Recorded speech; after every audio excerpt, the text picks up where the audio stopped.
Okay, so I think I'm streaming now, and usually gives me a good sign, but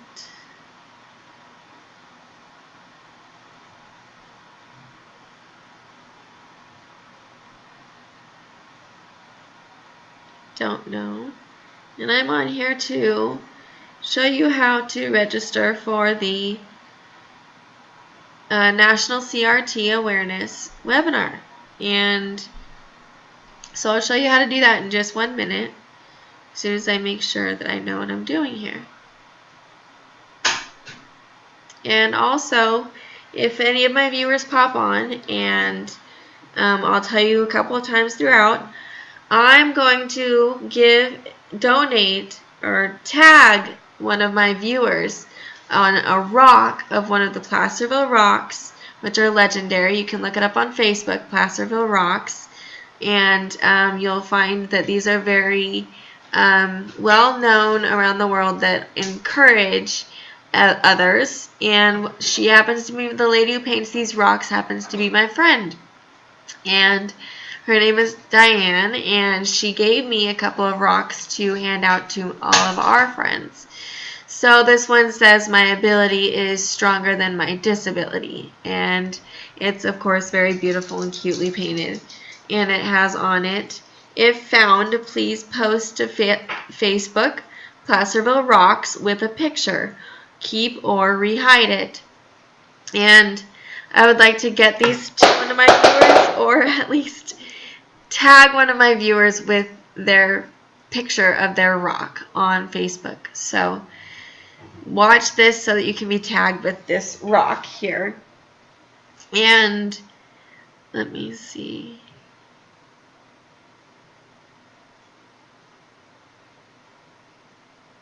You can see what I'm doing here if I'm live, so you can see I'm checking it out.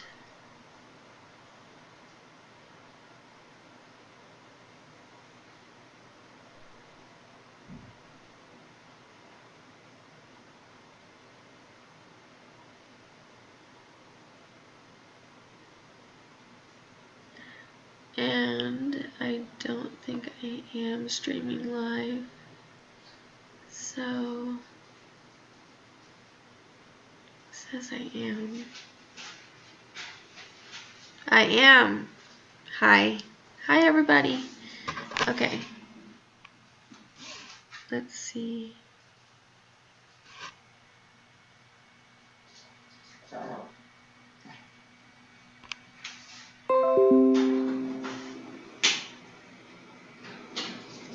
Zero watching. Okay.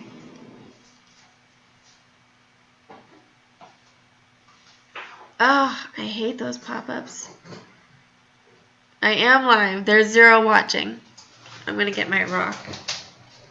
Look, this is so cool, baby. Is that what? What? Hey, this is super hot. Just on my left.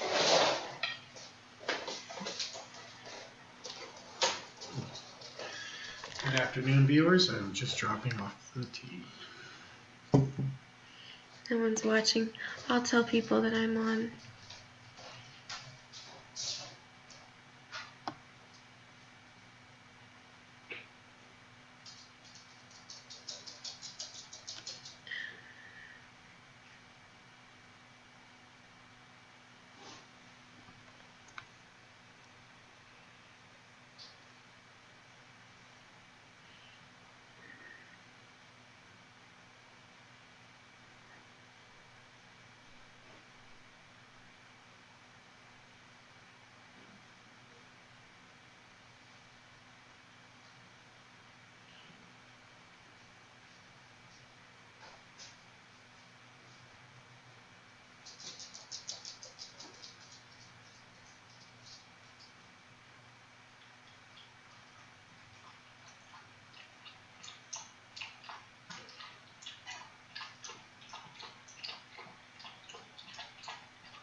Hi.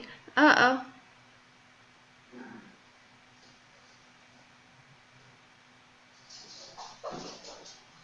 Someone was watching.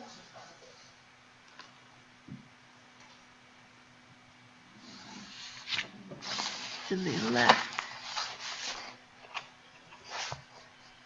Because I'm a fool. Okay, let's see here.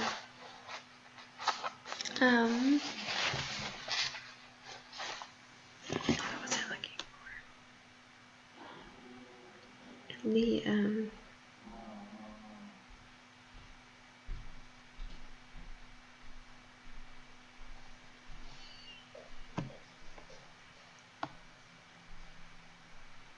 System and Rehab Technology. Rehab Tech.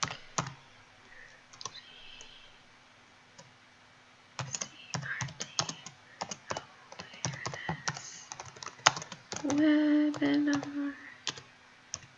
Hi everybody. With me.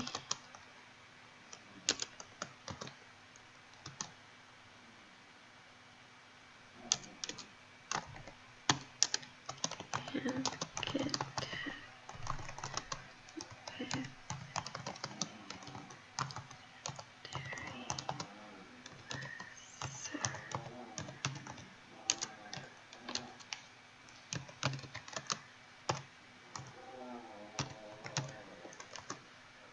okay. No one's watching. Okay.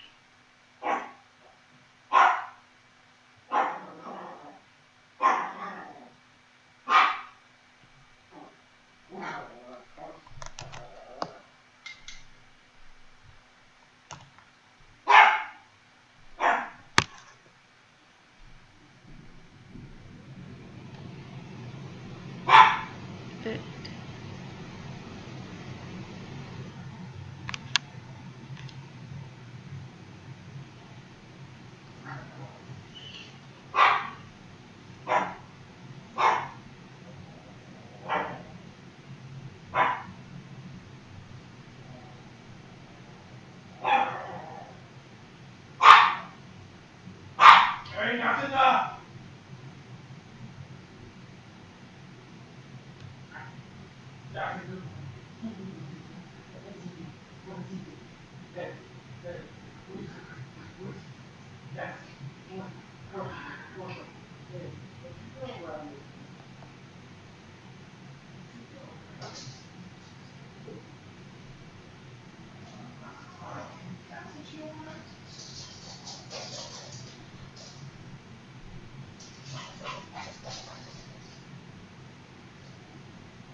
Hey, someone's watching. So here in 3 minutes, the webinar will start for the CRT Legislation Question and Answer webinar at the NCART National Coalition for Assistive Rehabilitation Technology website. You can go to this website to register for the webinar, which starts in 3 minutes. So go to this National Coalition for Assistive and Rehabilitation Technology website here and scroll down, look for the webinar, go to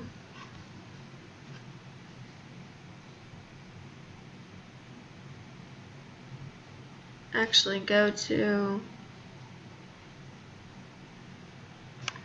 right here. So what I'm going to do is go in my email to the email that I got from NCART.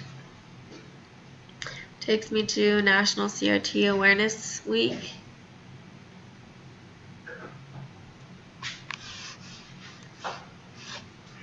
Oops. It says register today.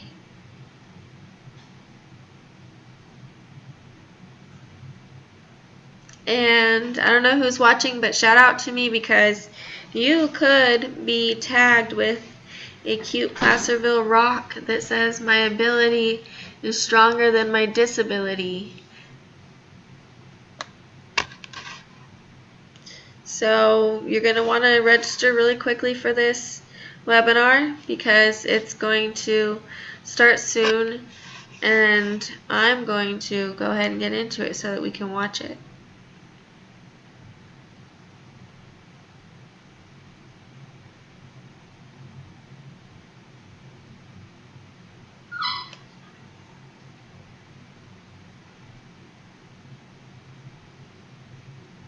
It begins very soon. Click to join the webinar.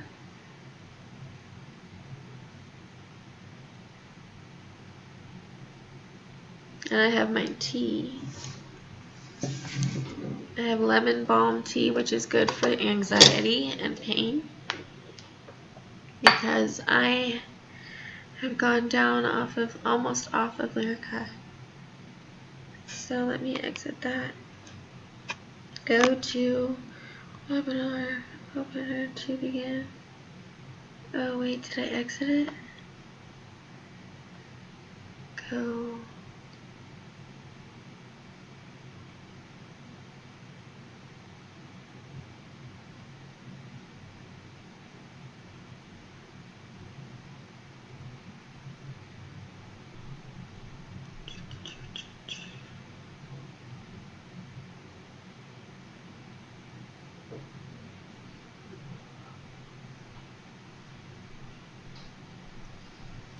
I wonder if I can see this on your phone also.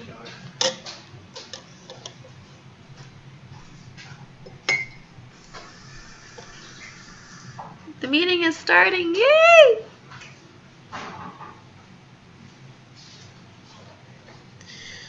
Holy Hannah.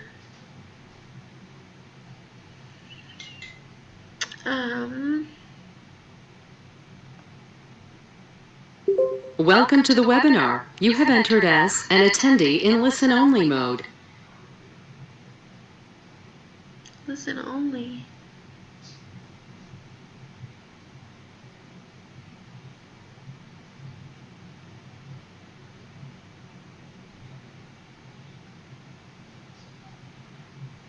Again, good evening, everyone. We still have a few folks that I think are going to be dialing in, so if you bear with us, we'll start in 1 minute.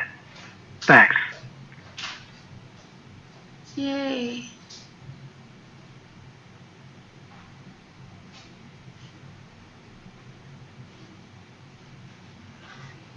Let's see how this looks. Zero watching.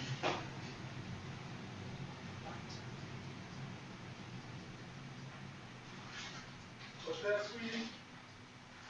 So 0 watching. Who is? No one.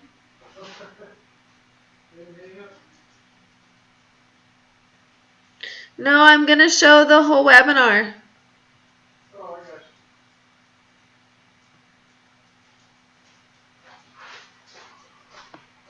you. Are you allowed to do that? Yeah. Pretty sure. Somebody may come sue you. No, it's a free webinar. Okay, let's get started. Good evening again. This is Don Clayback, Executive Director at NCART. We wanted to welcome everyone to our 15-minute webinar tonight that I'll talk about in just a minute. We are looking forward to sharing some information in kind of a quick format. You've all heard of speed dating. We're kind of looking at this as speed updating to try and give you the latest and greatest in a fairly short period of time, and be available for questions and answers as the audience requires. So again, appreciate you joining us. We do have, if you have questions, we are going to unmute folks at the end of the first segment. So if you have questions, you can hold them till then, or if you'd like to type in a question in the question box on your screen, you're certainly welcome to do that. We also have the handout that has the slides is loaded on the website that you can download it, or we're happy to send that out after today's call. If you've downloaded it, you will notice we've got some slides that are part of tonight's presentation, but also there are some additional slides that we've included to just provide more background information. We're not going to go through those tonight because one of our objectives is to be brief, but we did want to make sure everyone has some background information if this might be something new to you and you'd like a little more information. So with that, let's get started.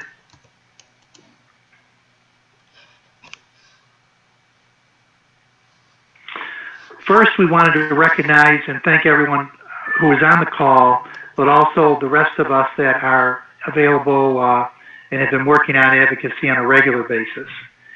The results that we've accomplished in the CRT advocacy arena have really been, the thanks go to a lot of folks, a lot of organizations. And I know many of the folks that are on the call tonight have been part of that effort. And for those that may be new to the effort, we welcome you. But our progress to date has come from a combined effort of what we call the CRT community. So you have people that use the equipment, people that prescribe the equipment, therapists, clinicians. You have providers, manufacturers, researchers, family members, a lot of folks. And thankfully, the more folks we get weighing in with their member of Congress, the more progress we're going to make. So we're going to talk about that as we move through the session. As I mentioned, we're looking at keeping things at a high level tonight, knowing that some people are familiar with the background information, so we don't want to get too tied down into that. But I also wanted to make sure people are aware, if all your questions aren't answered tonight in the webinar, we've got some email contacts that you can use, and we're happy to supply additional information or to get on the phone with you and go over things. There's certainly a lot of detail that we've accumulated really over the past several years, but the important thing I wanted to mention is a lot of the detail is not something you have to be a master of. We'll talk a little bit about what your most important role is as a stakeholder talking to your member of Congress. So I wanted to just state at the start, there's some basic information that we're going to cover tonight that's important for you to know. There's some documents that you'll be able to download at our website that will give you more background information. It's needed, but the most important information is really, and activity is for you to reach out to your member and start the conversation. So what we'd like to cover tonight, again with our 15-minute timeline, and I hope I don't have to tell you those 15 minutes were in dog years. We are going to try and stay pretty close to that. But as I said, we'll talk about, we'll have time for questions. We wanted to give a quick update on what's the status of our CRT bills. We wanted to talk about what it's going to take to get them passed.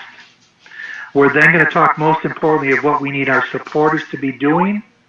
And then finally, where does someone go to get help or more information if they need that? And then finally, we'll have some other questions if there's anything else that the participants would like to share. We'll have an opportunity for that. So let's jump right into it.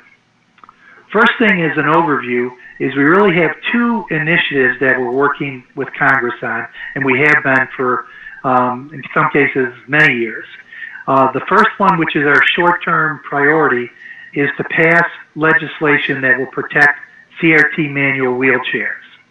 It'll stop Medicare from using competitive bidding information to cut payment rates for manual wheelchair accessories or critical components.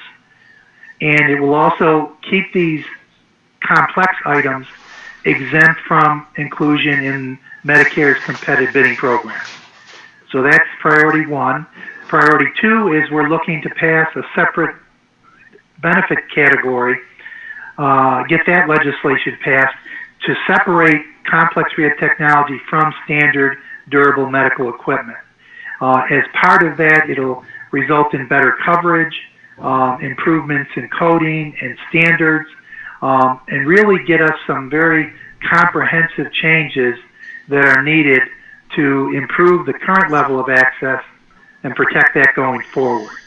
So those are the two initiatives, if you will, and as I said, we're not going to drill down in a lot of detail, but at least that's our starting point in terms of the two priorities when you're talking to your member of Congress.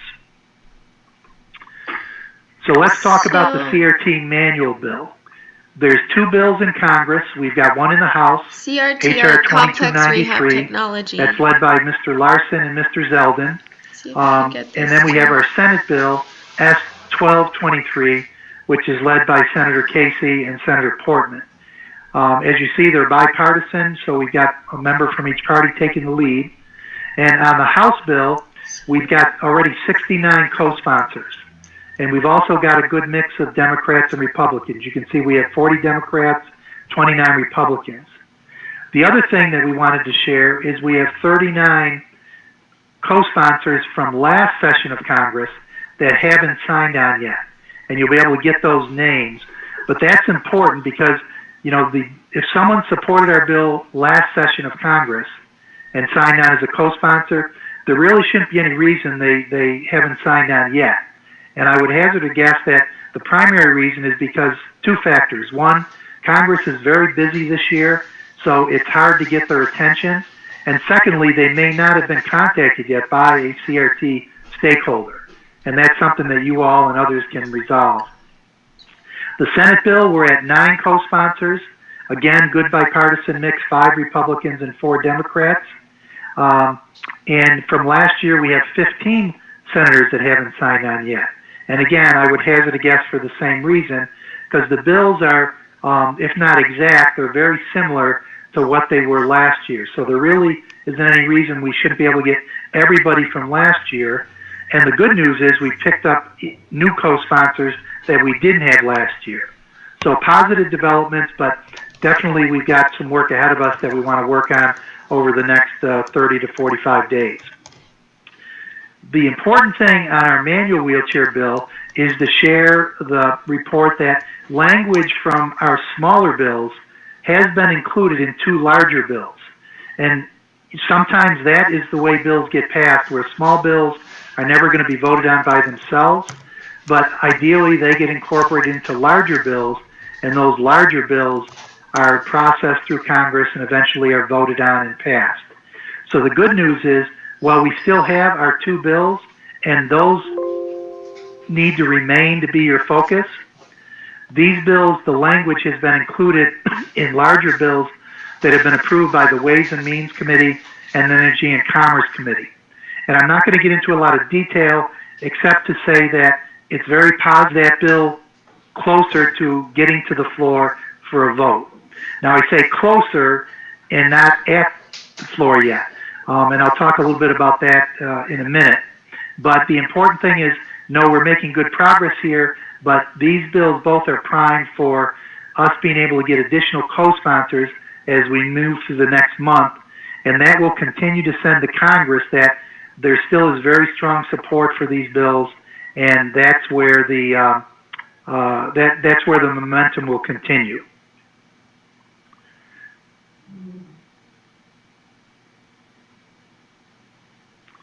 The next bill relates to the Complex Rehab Technology Separate Category initiative.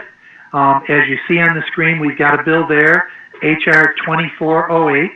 That's been introduced by Congressman Sensenbrenner out of Wisconsin and Congressman Higgins out of New York. Again, good bipartisan support, good senior members of Congress that are behind our bills, and we're currently at 30 co-sponsors. Good mix where we've got 20 Democrats, 10 Republicans. And when I say a good mix, it's important to have people from both parties. It doesn't have to be equal, but ideally you want to make sure that the leadership in Congress is seeing that these bills have bipartisan support, that they're not controversial, and members on both sides of the aisle are interested in moving them forward. Now with the separate category, and again, this is a more complex bill and has longer term implications, we have 67 co-sponsors from last session still outstanding. So when you go to the website, and we'll be updating that list, if your member isn't on yet, in terms of current co-sponsors, you can take a look. If you don't know, you can take a look and see if they were on from last session. Because as I mentioned, if they were on last session, there really isn't any reason they shouldn't be on again for this year. And then finally, on the Senate side, we don't have a Senate companion bill yet, but we are working on that. We're talking to a couple of offices, and once we do have that bill introduced, we'll certainly let you know, and that'll be a bill number and a topic you can take up with your individual senators. But for right now, when you talk about the separate category legislation, that's focused on getting your representative in the House of Representatives signed on.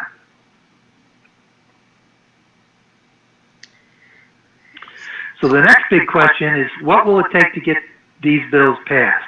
So again, we have two different bills. One is short-term and actually is a more, let's say, a smaller bill, more defined, and that's the manual wheelchair bill. And then we have our broader, comprehensive, separate category bill.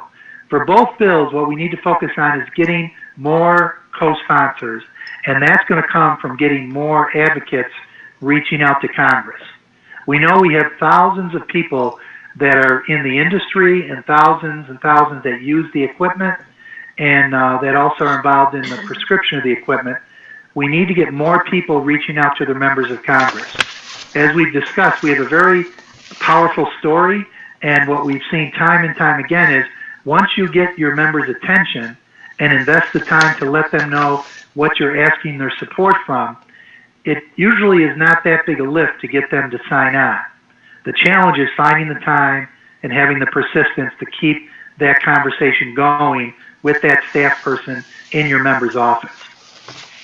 Next thing that we're doing is obviously continuing to support our champions, our 6 members of Congress, our 2 senators and 4 representatives, continue to look for opportunities on where these bills can be placed and how they can best be moved forward.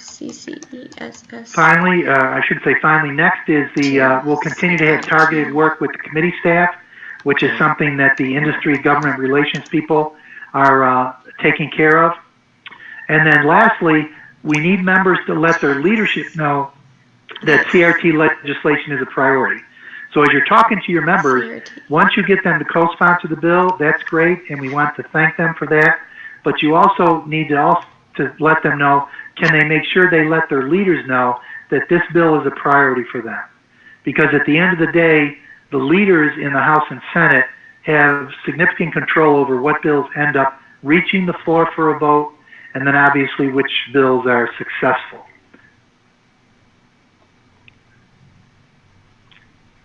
What should supporters be doing? And for some of you, you've heard this probably more times than you'd like, but the message is really pretty simple. You've got 1 representative and 2 senators. You need to get those 3 people on our CRT bills. There's a lot of detail that we've got available to help you do that, but that really in simple terms is your assignment. Get your representative and your 2 senators on the bill, and the start of that process is really you reaching out to them to start the dialogue. Once you start that dialogue, the discussion may turn into they'd like more information, they maybe have questions on some of the wording in the bill. All those things we're available to help you answer, but the ball is really in your court, and the important thing is that you start the initiative to let them know this is something you want them to take a look at. We've got a website that hopefully everybody is familiar with. It's dedicated to these 2 issues, protectmymobility.org. You can use that to email and call your members. When you go to the site, all you do is put in your address. It'll give you a templated email that you can send as is or personalize, and it will also allow you to make a phone call. It'll give you the phone call contact and give you some talking points. Phone calls are really more effective than emails. So if you have the time and the desire, send the email to start the conversation. But a phone call can be very important because you're going to be making more of a personal connection.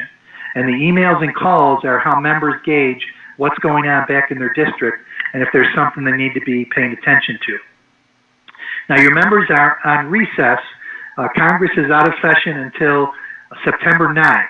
So we've got, a good month here to be working on them prior to them returning to Washington. And then a lot of their time is spent back in their district so they can get a sense of the temperature of their constituents and what issues they want them to be acting on when they get back to Washington. National CRT Awareness Week that hopefully everybody's aware of is starting on August 19th to August 23rd. The whole goal here is to increase support and awareness of CRT and support for our CRT legislation. There's a variety of tools that we've created that are available to help you do that, but we also encourage you to get creative, within your own business or your own facility or within your own family or circle of friends. Use social media, look at where your member is going to be at a town hall meeting, and find 5 minutes to speak with him or her or their staff and let them know about our bills and that you're asking them to lend their support. You really can make a difference. We've seen time and time again that one person can make a difference. It may not happen on that first conversation, but I'm pretty confident telling you if you're persistent and your members' staff see that you're serious and that you've got an important issue they need to take a look at, I'm confident you'll be successful. The key, though, in this advocacy is follow-up. A lot of people send the email and there's no follow-up. Without that follow-up from you, it's not necessarily that your member doesn't want to listen to what you have to say, but they're getting hundreds of emails, hundreds of phone calls, and they're not able to manage all of that in a productive manner. So the old adage, the squeaky wheel gets the oil, certainly applies here, and you can really be use what we call polite persistence to stay engaged, make sure your member knows you're serious, and you're not going to close the conversation until you either have a yes, or if you have a no, what was the basis for their no. And now once you get your member on board, you also want to stay in contact with them as the bill proceeds through the layers of Congress. Avoiding co-sponsor brush-offs. This is an important thing that we wanted to mention because sometimes what you'll find is you'll send a email to your member or sometimes even a phone call, and what you'll get is potentially a very flowery letter that says, thank you for letting me know of your concerns. I support people with disabilities. I'm a big proponent of the American with Disabilities Act. A lot of things that are very positive. But when you get to the bottom of the letter, it'll say things like, I'm not on the committee of jurisdiction. I will monitor this bill when it comes to the floor. I need a CBO score. I have already signed on to the bill. These are all things that really you need to take as a initial response that requires follow-up, because you've got a good story to tell, and as I mentioned, members get a lot of requests, so oftentimes their initial reaction may be negative, but if they see you're serious, and also if they see that their response to you may not really apply to your request at all. People get letters that talk about legislation that wasn't even what you were asking about. So look at that response as something positive. At least you've gotten a response. But until you get that agreement to have the member sign on as a co-sponsor, don't stop that dialogue. Keep it going, and as I mentioned, you can look to us for assistance.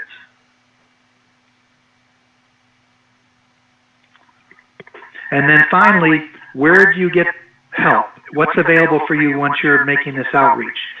As I mentioned, your voice is the starting point. Your member wants to know what's important back at home, and while a lot of us can speak on your behalf in Washington, that needs to be supplemented by them knowing there's people back in their district that are looking for them to take a lead here. So your voice, your personal story is what really carries the weight. And then when it gets into technical information, things like what does the bill cost, or who else is on the bill, or is there any other information, you know, that the member may be seeking, those are all things we can help you with. So you're not alone in this. Help is available. From NCART's perspective, you can contact myself or McKay Lee. Our emails are on the website or on the slide here. And there's other organizations that are very active in this, NARTS, the Clinician Task Force, consumer organizations like United Spinal, the Christopher and Dana Reeve Foundation, the MS Society, the Spina Bifida Association. So a lot of good groups are involved, but please feel free to use us as a starting point, and if we don't have the information, we can certainly get it for you. We'll also be issuing regular updates, including through this month, as new co-sponsors are added.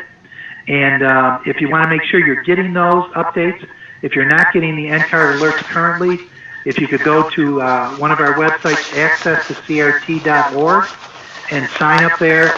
You're not going to get anything aside from just alerts around advocacy. So no marketing information. We don't share that list with anybody, but it's just a way that you can make sure you're going to get directly any updates that may be applicable to the legislation and other activities that we're working on.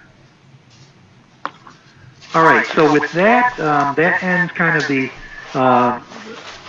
FAQ section, if you will, relative to the messages that we wanted to convey directly. I'm going to unmute everyone's phone, so if you have any questions, you can certainly ask them.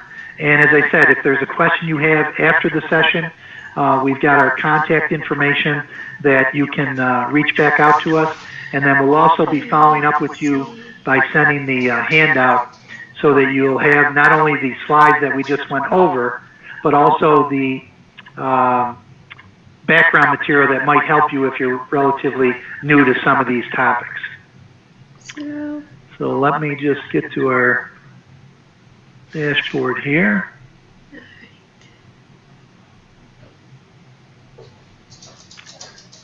And it looks like since no one's watching,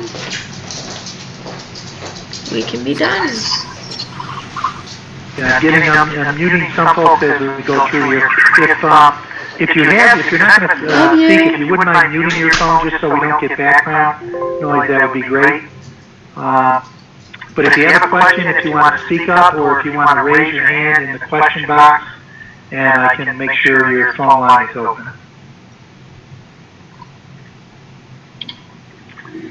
Okay.